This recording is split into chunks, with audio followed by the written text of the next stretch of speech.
Bestiario, de Julio Cortázar. Entre la última cucharada de arroz con leche, poca canela, una lástima, y los besos antes de subir a acostarse, llamó la campanilla en la pieza del teléfono, e Isabel se quedó remoloneando hasta que Inés vino de atender y dijo algo al oído de su madre.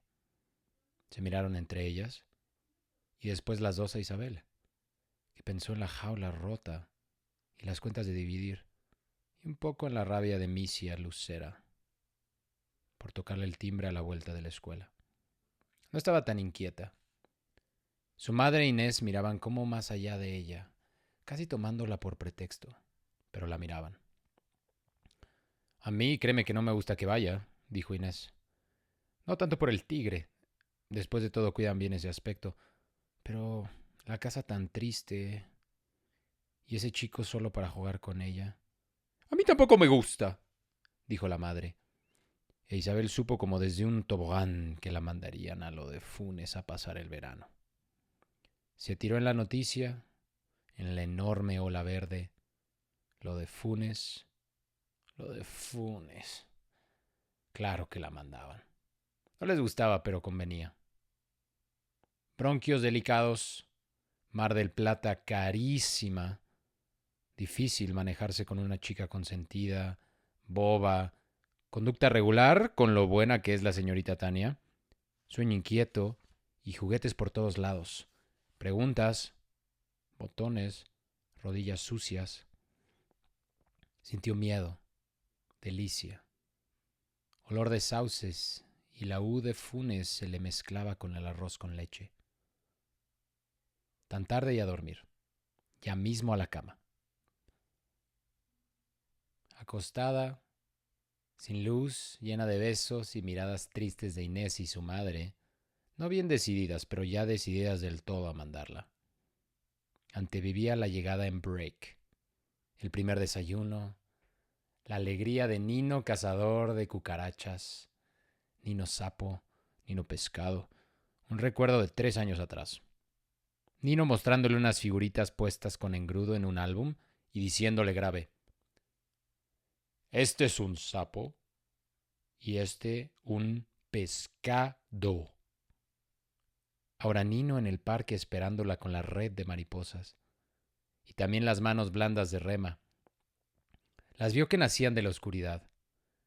Estaba con los ojos abiertos y en vez de la cara de Nino, ¡zas!, las manos de Rema, la menor de los Funes. Tía Rema me quiere tanto. Y los ojos de Nino se hacían grandes y mojados. Otra vez vio a Nino desgajarse flotando en el aire confuso del dormitorio, mirándola contento. Nino pescado. Se durmió queriendo que la semana pasara esa misma noche. Y las despedidas, el viaje en tren, la legua en break, el portón, los eucaliptos del camino de entrada. Antes de dormirse tuvo un momento de horror cuando imaginó que podía estar soñando. Estirándose de golpe, dio con los pies en los barrotes de bronce. Le dolieron a través de las colchas, y en el comedor grande se oía hablar a su madre y a Inés. Equipaje, ver al médico por lo de las erupciones, aceite de bacalao y Amamelis virgínica. No era un sueño, no era un sueño. No era un sueño. La llevaron a Constitución una mañana ventosa, con banderitas en los puestos ambulantes de la plaza, torta en el tren mixto y gran entrada en el andén número 14. La besaron tanto entre Inés y su madre que le quedó la cara como caminada, blanda y oliendo a Roche y polvo Rachel de Coty, húmeda alrededor de la boca, un asco que el viento le sacó de un manotazo. No tenía miedo de viajar sola porque era una chica grande, con nada menos que 20 pesos en la cartera. Compañía sancinena de carnes congeladas metiéndose por la ventanilla con un olor dulzón. El riachuelo amarillo e Isabel repuesta ya del llanto forzado. Contenta, muerta de miedo, activa en el ejercicio pleno de su asiento. su ventanilla. Viajera casi única en un pedazo de coche, donde se podía probar todos los lugares y verse en los espejitos. Pensó una o dos veces en su madre, en Inés. Ya estarían en el 97, saliendo de Constitución. Leyó: prohibido fumar, prohibido escupir. Capacidad 42 pasajeros sentados. Pasaban por Banfield a toda carrera. ¡Bum! Campo, más campo, más campo, mezclado con el gusto del Milky Bar y las pastillas de mentol. Inés le había aconsejado que fuera tejiendo en la mañanita de lana verde, de manera que Isabel la llevaba en lo más escondido del maletín. Pobre Inés con cada idea tan pava. En la estación le vino un poco de miedo, porque si el break... pero estaba ahí, con don Nicanor florido y respetuoso, niña de aquí y niña de allá, si el viaje bueno, si doña Elisa siempre guapa. Claro que había llovido. Oh, andar del break. Vaivén para traer el entero acuario de su anterior vendida a los horneros. Todo más menudo, más de cristal y rosa, sin el tigre entonces. Con don Nicanor menos canoso, apenas 3 años atrás. Ni un sapo, ni un pescado. Y las manos de Rema que daban deseos de llorar y sentirlas eternamente contra su cabeza, en una caricia casi de muerte y de vainillas con crema. Las dos mejores cosas de la vida.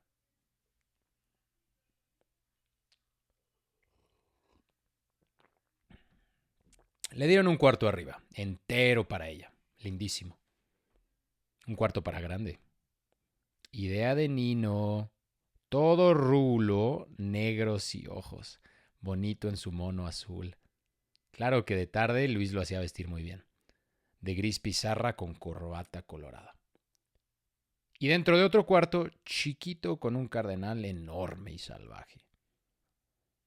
El baño quedaba a 2 puertas, pero internas, de modo que se podía ir sin averiguar antes dónde estaba el tigre.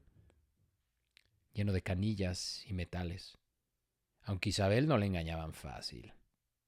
Y ya en el baño se notaba bien el campo. Las cosas no eran tan perfectas como en un baño de ciudad. Olía a viejo. La segunda mañana encontró un bicho de humedad paseando por el lavabo. Lo tocó apenas.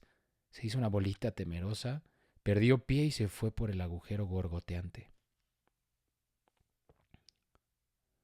Querida mamá, tomo la pluma para... Comían en el comedor de cristales, donde se estaba más fresco. El nene se quejaba cada momento del calor. Luis no decía nada, pero poco a poco se le veía brotar el agua en la frente y la barba. Solamente Rema estaba tranquila. Pasaba los platos despacio y siempre como si la comida fuera de cumpleaños. Un poco solemne y emocionante.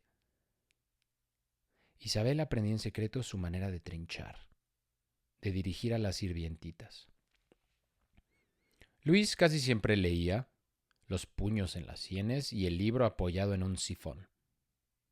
Rema le tocaba el brazo antes de pasarle un plato, y a veces el nene lo interrumpía y lo llamaba filósofo. A Isabel le dolía que Luis fuera filósofo. No por eso, sino por el nene, porque entonces el nene tenía pretexto para burlarse y decírselo. Comían así. Luis en la cabecera, Rema y Nino en un lado, el nene e Isabel del otro, de manera que había un grande en la punta y a los lados un chico y un grande. Cuando Nino quería decirle algo de veras, le daba con el zapato en la canilla.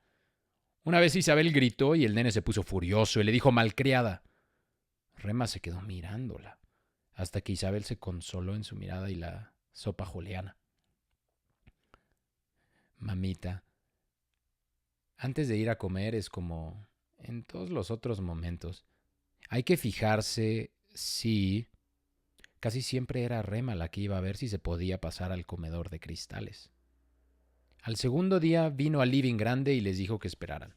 Pasó un rato largo hasta que un peón avisó que el tigre estaba en el jardín de los tréboles. Entonces Rema tomó a los chicos de la mano y entraron todos a comer. Esta mañana las papás estuvieron resecas, aunque solamente el nene y Nino protestaron. Vos me dijiste que no debo andar haciendo, porque Rema parecía detener, con su tersa bondad, toda pregunta. Estaban tan bien que no era necesario preocuparse por lo de las piezas. Una casa grandísima, y en el peor de los casos había que no entrar en una habitación, nunca más de una. De modo que no importaba. A los 2 días Isabel se habituó igual que Nino. Jugaban de la mañana a la noche en el bosque de los sauces, y si no se podía en el bosque de los sauces, les quedaba el jardín de los tréboles, el parque de las hamacas y la costa del arroyo. En la casa era lo mismo. Tenían sus dormitorios, el corredor del medio, la biblioteca de abajo, salvo un jueves que no se pudo ir a la biblioteca, y el comedor de cristales. Al estudio de Luis no iban, porque Luis leía todo el tiempo. A veces llamaba a su hijo y le daba libros con figuras, pero Nino lo sacaba de ahí. Se iba a mirarlos al living o al jardín del frente. No entraban nunca en el estudio del nene porque tenían miedo de sus rabias. Rema les dijo que era mejor así. Se los dijo como advirtiéndoles. Ellos ya sabían leer en sus silencios. Al fin y al cabo era una vida triste. Isabel se preguntó una noche por qué los Funes la habrían invitado a veranear. Le faltó edad para comprender que no era por ella, sino por Nino. Un juguete estival para alegrar a Nino. Solo alcanzaba a advertir la casa triste. Que Rema estaba como cansada, que apenas llovía, y las cosas tenían, sin embargo, algo de húmedo y abandonado. Después de unos días se habituó el orden de la casa, a la no difícil disciplina de aquel verano en los horneros. Nino empezaba a comprender el microscopio que le regalara Luis. Pasaron una semana espléndida criando bichos en una batea con agua estancada y hojas de cala, poniendo gotas en la placa de vidrio para mirar los microbios. Son larvas de mosquito. Con ese microscopio no van a ver microbios, les decía Luis desde su sonrisa un poco quemada y lejana. Ellos no podían creer que ese rebullente horror no fuese un microbio.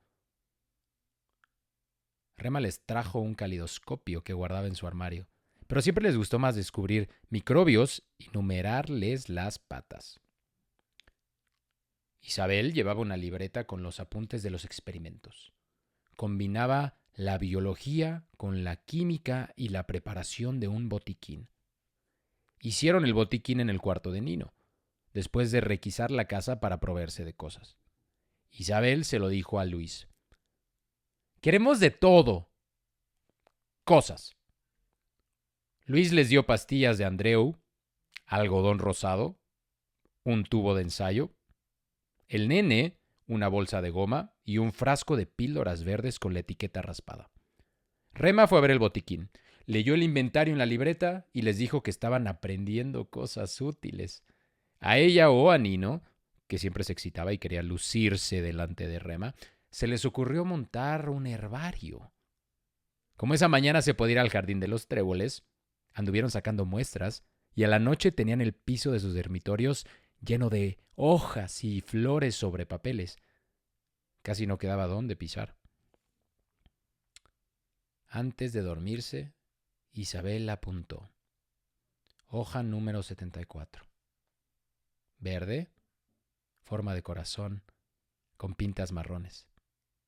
La fastidiaba un poco que casi todas las hojas fueran verdes, casi todas lisas, casi todas lanceoladas.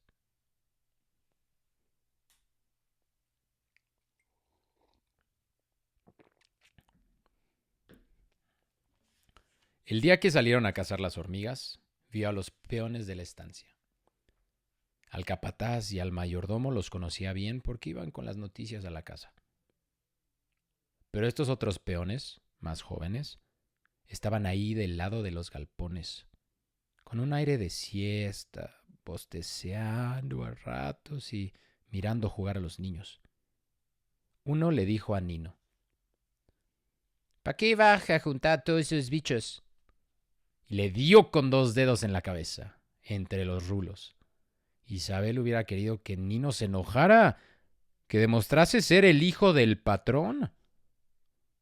Ya estaban con la botella hirviendo de hormigas y en la costa del arroyo dieron con un enorme cascarudo y lo tiraron también adentro, para ver. La idea del formicario la habían sacado del tesoro de la juventud y Luis les prestó un largo y profundo cofre de cristal. Cuando se iban, llevándolo entre los dos, Isabel le oyó decirle a Rema: mejor que se estén así, quietos en casa. También le pareció que Rema suspiraba. Se acordó antes de dormirse, a la hora de las caras en la oscuridad. Lo vio otra vez al nene saliendo a fumar al porche, delgado y canturreando. A Rema, que le llevaba el café y el que tomaba la taza equivocándose, tan torpe que apretó los dedos de Rema al tomar la taza. Isabel había visto desde el comedor que Rema tiraba la mano atrás. Y el nene salvaba apenas la taza de caerse. ¡Oh! Y se reía con la confusión. Mejor hormigas negras que coloradas. Más grandes, más feroces. Soltar después un montón de coloradas, seguir la guerra detrás del vidrio, bien seguros. Salvo que no se pelearan. 2 hormigueros, uno en cada esquina de la caja de vidrio. Se consolarían estudiando las distintas costumbres, con una libreta especial para cada clase de hormigas. Pero casi seguro que se pelearían. Guerra sin cuartel, para mirar por los vidrios y una sola libreta. A Rema no le gustaba espiarlos. A veces pasaba delante de los dormitorios y los veía con el formicario al lado de la ventana, apasionados e importantes. Nino era especial para señalar enseguida las nuevas galerías, e Isabel ampliaba el plano trazado con tinta a doble página. Por consejo de Luis terminaron aceptando hormigas negras solamente, y el formicario ya era enorme. Las hormigas parecían furiosas y trabajaban hasta la noche, cavando y removiendo con 1000 órdenes y evoluciones. Avisado frotar de antenas y patas, repentinos arranques de furor o vehemencia, concentraciones y desbandes sin causa visible. Isabel no sabía ya qué apuntar. Dejó poco a poco la libreta y se pasaban horas estudiando y olvidándose los descubrimientos. Nino empezaba a querer volverse al jardín. Aludía a las hamacas y a los petizos. Isabel lo despreciaba un poco. El formicario valía más que todos los horneros y a ella le encantaba pensar que las hormigas iban y venían sin miedo a ningún tigre. A veces le daba por imaginarse un tigrecito chico, como una goma de borrar, rondando las galerías del formicario. Tal vez por eso los desbandes, las concentraciones. Y le gustaba repetir al mundo grande en el de cristal. Ahora que se sentía un poco presa, ahora que estaba prohibido bajar al comedor hasta que Rema les avisara, acercó la nariz a uno de los vidrios, de pronto atenta porque le gustaba que la consideraran. Oyó a Rema detenerse en la puerta, callar, mirarla. Esas cosas las oía con tan nítida claridad cuando era Rema. ¿Por qué así, sola? Nino se fue a las hamacas. Me parece que esta debe ser una reina. Es grandísima. El delantal de Rema se reflejaba en el vidrio. Isabel le vio una mano levemente alzada. Con el reflejo en el vidrio parecía como si estuviera dentro del formicario. De pronto pensó en la misma mano dándole la taza de café al nene. Pero ahora eran las hormigas que le andaban por los dedos. Las hormigas en vez de la taza. Y la mano del nene apretándole las yemas. Saque la mano, Rema, pidió. ¿La mano? Ahora está bien. El reflejo asusta a las hormigas. Ah, ya se puede bajar al comedor. Después. ¿El nene está enojado con usted, Rema? La mano pasó sobre el vidrio como un pájaro por una ventana. A Isabel le pareció que las hormigas estaban espantando de veras, que huían del reflejo. Ahora ya no se veía nada. Rema se había ido. Andaba por el corredor como escapando de algo. Isabel sintió miedo de su pregunta, un miedo sordo y sin sentido. Quizá no de la pregunta, como de verla irse hacia Rema. Del vidrio, otra vez límpido, donde las galerías desembocaban y se torcían como crispados dedos dentro de la tierra.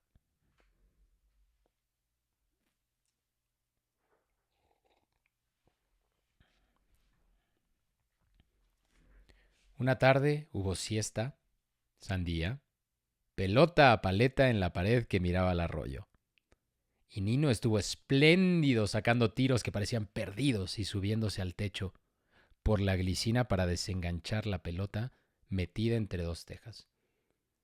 Vino un peoncito del lado de los sauces y los acompañó a jugar. Pero era lerdo y se le iban los tiros. Isabel olía hojas de aguaribay y en un momento, al devolver con un revés una pelota insidiosa que Nino le mandaba baja, sintió como muy adentro la felicidad del verano. Por primera vez entendía su presencia en los horneros. Las vacaciones. Nino. Pensó en el formicario, allá arriba, y era una cosa muerta y resumante. Un horror de patas buscando salir. Un aire viciado y venenoso. Golpeó la pelota con rabia, con alegría, cortó un tallo de aguaribay con los dientes y lo escupió asqueada. ¡Feliz! Por fin, de veras, bajó el sol de campo. Los vidrios cayeron como granizo. Era en el estudio del nene. Lo vieron asomarse en mangas de camisa, con los anchos anteojos negros. ¡Mocosos de porquería! El peoncito escapaba. Nino se puso al lado de Isabel. Ella lo sintió temblar con el mismo viento que los sauces. Fue sin querer, tío. De veras, nene, fue sin querer. Ya no estaba.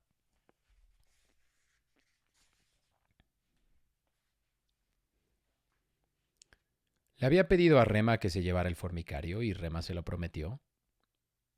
Después, charlando mientras la ayudaba a colgar su ropa y a ponerse el pijama, se olvidaron.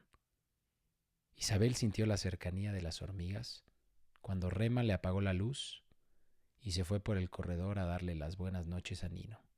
Todavía lloroso y dolido, pero no se animó a llamarla de nuevo. Rema hubiera pensado que era una chiquilina. Se propuso dormir enseguida y se desveló como nunca. Cuando fue el momento de las caras en la oscuridad, vio a su madre y a Inés mirándose con una sonriente aire de cómplices y poniéndose unos guantes de fosforescente amarillo. Vio a Nino llorando, a su madre y a Inés con los guantes que ahora eran gorros violeta que les giraban y giraban en la cabeza. A Nino con ojos enormes y huecos, tal vez por haber llorado tanto. Y previó que ahora vería a Rema y a Luis. Deseaba verlos y no al nene, pero vio al nene sin los anteojos. con la misma cara contraída que tenía cuando empezó a pegarle a Nino, y Nino se iba echando atrás hasta quedar contra la pared, y lo miraba, como esperando que eso concluyera, y el nene volvía a cruzarle la cara con un bofetón suelto y blando que sonaba mojado, hasta que Rema se puso delante, y él se rió con la cara, casi tocándola de Rema. Y entonces se oyó volver a Luis y decir desde lejos que ya podían ir al comedor de adentro. Todo tan rápido, todo porque Nino estaba ahí y Rema vino a decirles que no se movieran del living hasta que Luis verificara en qué pieza estaba el tigre. Y se quedó con ellos mirándolos jugar a las damas. Nino ganaba y Rema lo elogió. Entonces Nino se puso tan contento que le pasó los brazos por el talle y quiso besarla. Rema se había inclinado, riéndose, y Nino la besaba en los ojos y la nariz. Los dos se reían y también Isabel. Estaban contentos jugando así. No vieron acercarse al nene. Cuando estuvo al lado arrancó a Nino de un tirón. Le dijo algo del pelotazo al vidrio de su cuarto y le empezó a pegar. Miraba a Rema cuando pegaba. Parecía furioso contra Rema, y ella lo desafió un momento con los ojos. Isabel, asustada, la vio que lo encaraba y se ponía delante para proteger a Nino. Toda la escena fue un disimulo, una mentira. Luis creía que Nino lloraba por un porrazo. El nene miraba a Rema como mandándola que se callara. Isabel lo veía ahora con la boca dura y hermosa, de labios rojísimos. En la tiniebla, los labios eran todavía más escarlata.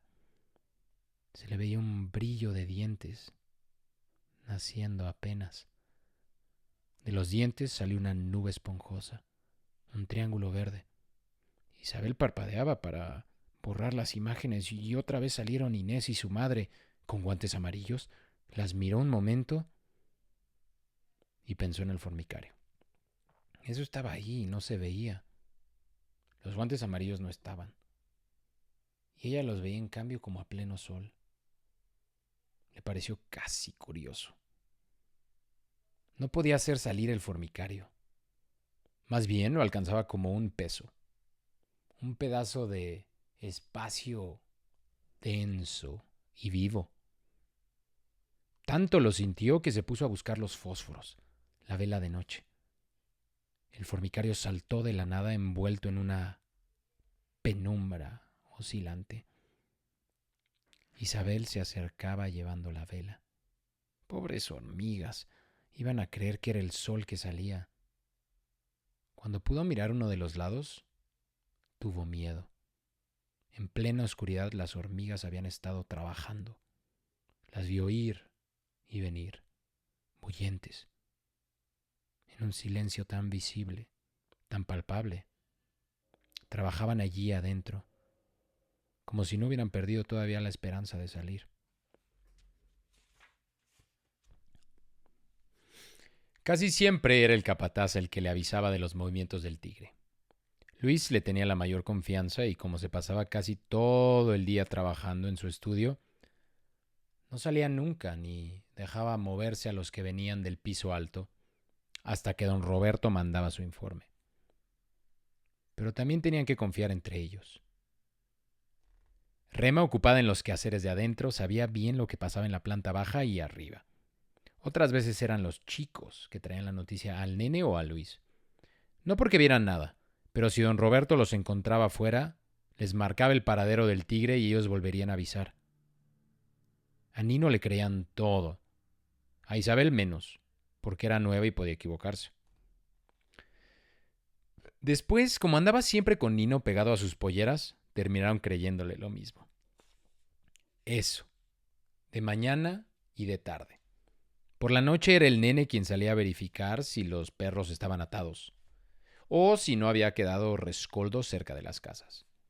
Isabel vio que llevaba el revólver y a veces un bastón con puño de plata. A Rema no quería preguntarle porque Rema parecía encontrar en eso algo tan obvio y necesario. Preguntarle hubiera sido pasar por tonta, y ella cuidaba su orgullo delante de otra mujer. Nino era fácil. Hablaba y refería. Todo tan claro y evidente cuando él lo explicaba. Solo por la noche. Si quería repetirse esa claridad y esa evidencia, Isabel se daba cuenta de que las razones importantes continuaban faltando. Aprendió pronto lo que de veras importaba. Verificar previamente si se podía salir de la casa. O bajar al comedor de cristales, al estudio de Luis, a la biblioteca.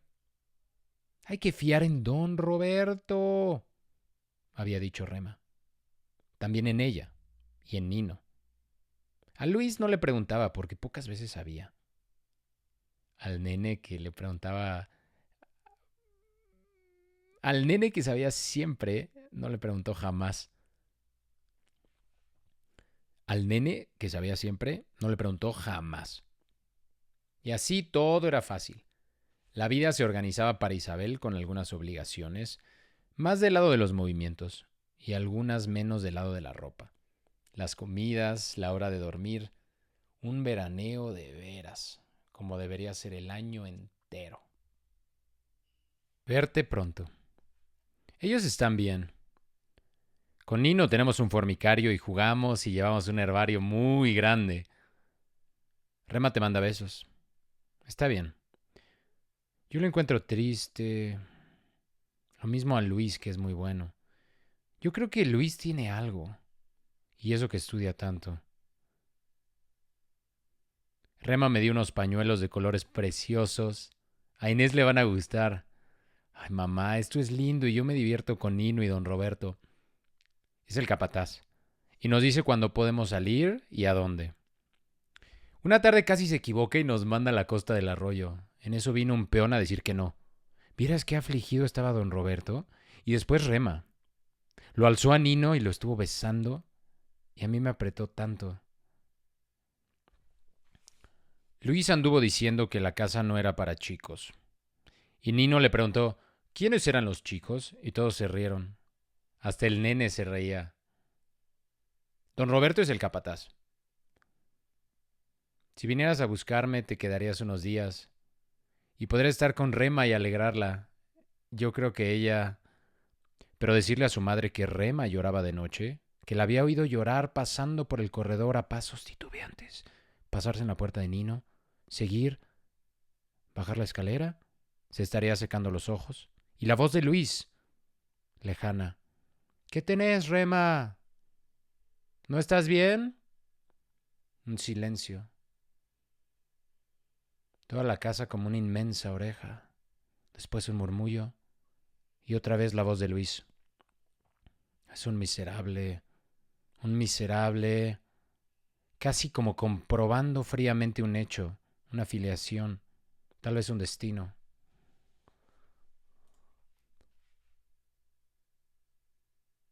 Está un poco enferma.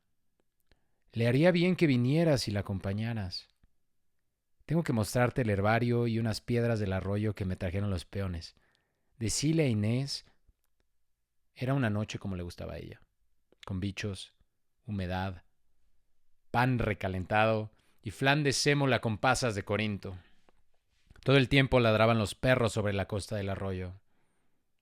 Un mamboretá enorme se plantó de un vuelo en el mantel y Nino fue a buscar la lupa. Lo taparon con un vaso ancho y lo hicieron rabiar para que mostrase los colores de las alas. «Tira ese bicho», pidió Rema. «Les tengo tanto asco».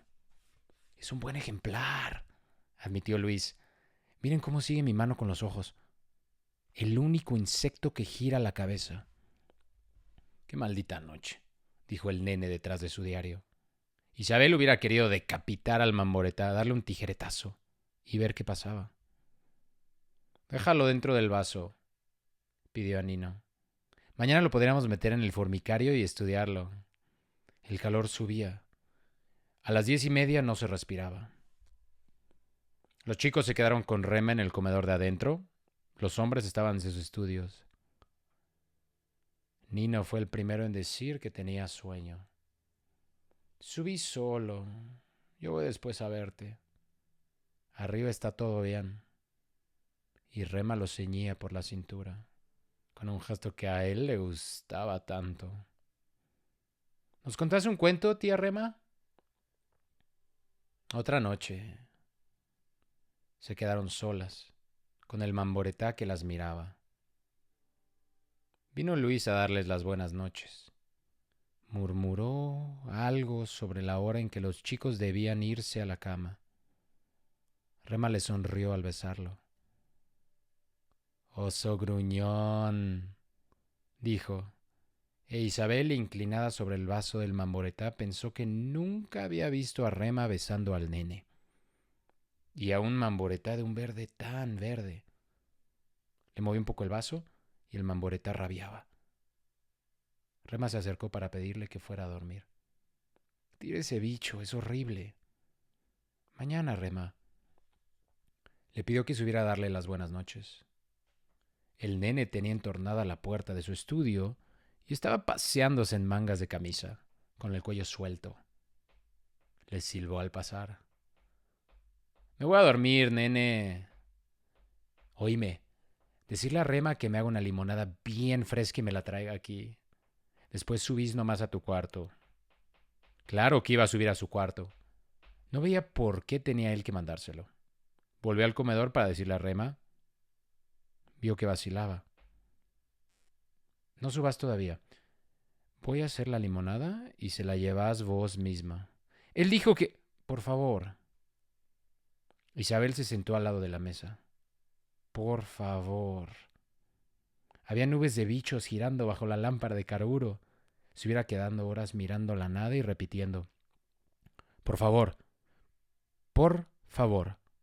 Rema. Rema. Cuánto la quería. Y esa voz de tristeza sin fondo, sin razón posible. La voz de la misma tristeza. Por favor. Rema. Rema. Un calor de fiebre le ganaba la cara. Un deseo de tirarse a los pies de Rema. De dejarse llevar en brazos por Rema. Una voluntad de morirse mirándola. Y que Rema le tuviera lástima. Le pasara finos dedos frescos por el pelo. Por los párpados. Ahora le alcanzaba una jarra verde llena de limones partidos. Y hielo. Llévasela. Rema. Le pareció que temblaba, que se ponía de espaldas a la mesa para que ella no le viese los ojos. Ya tiré el Mamboretá, Rema. Se duerme mal con el calor.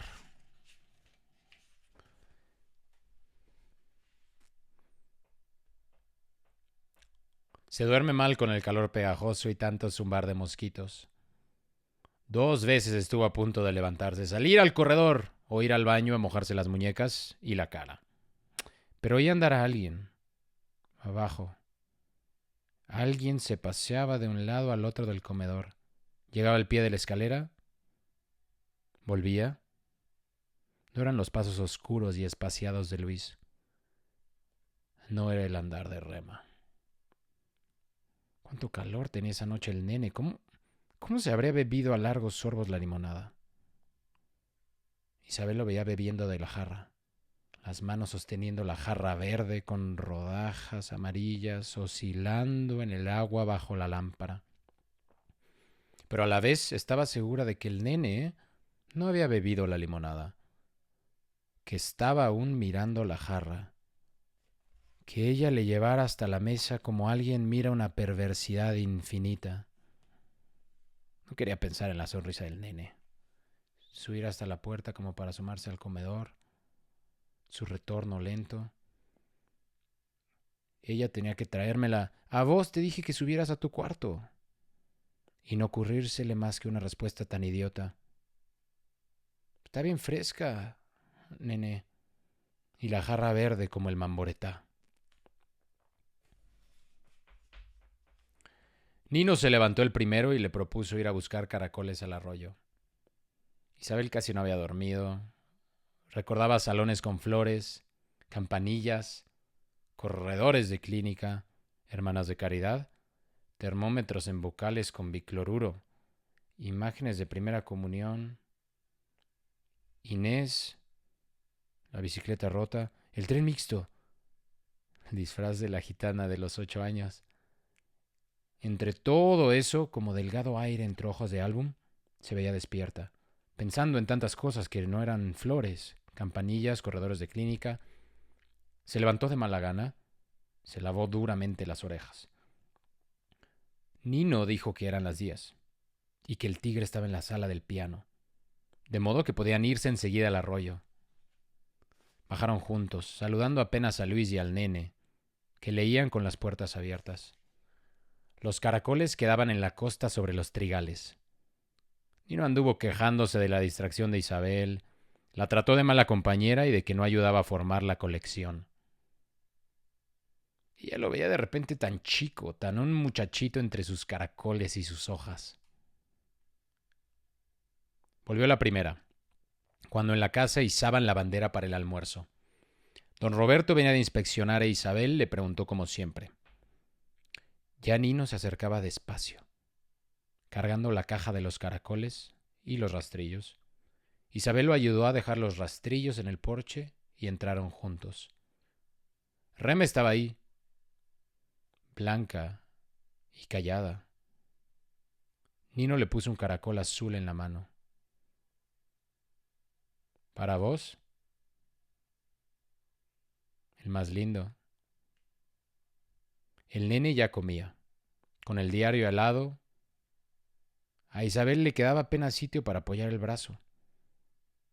Luis vino el último de su cuarto, contento como siempre a mediodía. Comieron.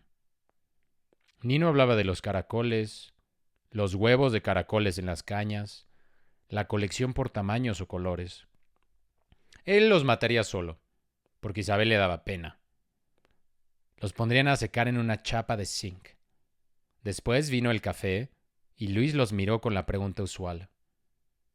Entonces Isabel se levantó la primera para buscar a don Roberto. Aunque don Roberto ya le había dicho antes. Dio vuelta al porche y cuando entró otra vez, Rem y Nino tenían las cabezas juntas sobre los caracoles. Estaban como en una fotografía de familia. Solamente Luis la miró y ella dijo: «Está en el estudio del nene». Se quedó viendo cómo el nene alzaba los hombros, fastidiado, y Rema que tocaba un caracol con la punta del dedo, tan delicadamente que también su dedo tenía algo del caracol. Después Rema se levantó para ir a buscar más azúcar, e Isabel fue detrás de ella charlando hasta que volvieron riendo por una broma que habían cambiado en la antecocina. Después Rema se levantó para ir a buscar más azúcar, e Isabel fue detrás de ella charlando hasta que volvieron riendo por una broma que habían cambiado en la antecocina. Como a Luis le faltaba tabaco y mandó a Nino a su estudio, Isabel lo desafió a que encontraba primero los cigarrillos, y salieron juntos. Ganó Nino. Volvieron corriendo y empujándose. Casi chocan con el nene que se iba a leer el diario a la biblioteca, quejándose por no poder usar su estudio. Isabel se acercó a mirar los caracoles y Luis, esperando que le encendiera como siempre el cigarrillo, la vio perdida, estudiando los caracoles que empezaban despacio a asomar y moverse, mirando de pronto a Rema, pero saliéndose de ella como una ráfaga y obsesionada por los caracoles, tanto que no se movió al primer alarido del nene. Todos corrían ya y ella estaba sobre los caracoles como si no oyera el nuevo grito ahogado del nene, los golpes de Luis en la puerta de la biblioteca, don Roberto que entraba con perros, las quejas del nene entre los ladridos furiosos de los perros, y Luis repitiendo: «¡Pero si estaba en el estudio de él! ¡Ella dijo que estaba en el estudio de él!», inclinada sobre los caracoles esbeltos como dedos. Quizá como los dedos de Rema, o era la mano de Rema que le tomaba el hombro, le hacía alzar la cabeza para mirarla, para estarla mirando una eternidad. Rota por su llanto feroz contra la pollera de Rema, su alterada alegría, y Rema pasándole la mano por el pelo. calmándola con un suave apretar de dedos y un murmullo contra su oído, un balbucear como de gratitud, de innominable aquiescencia.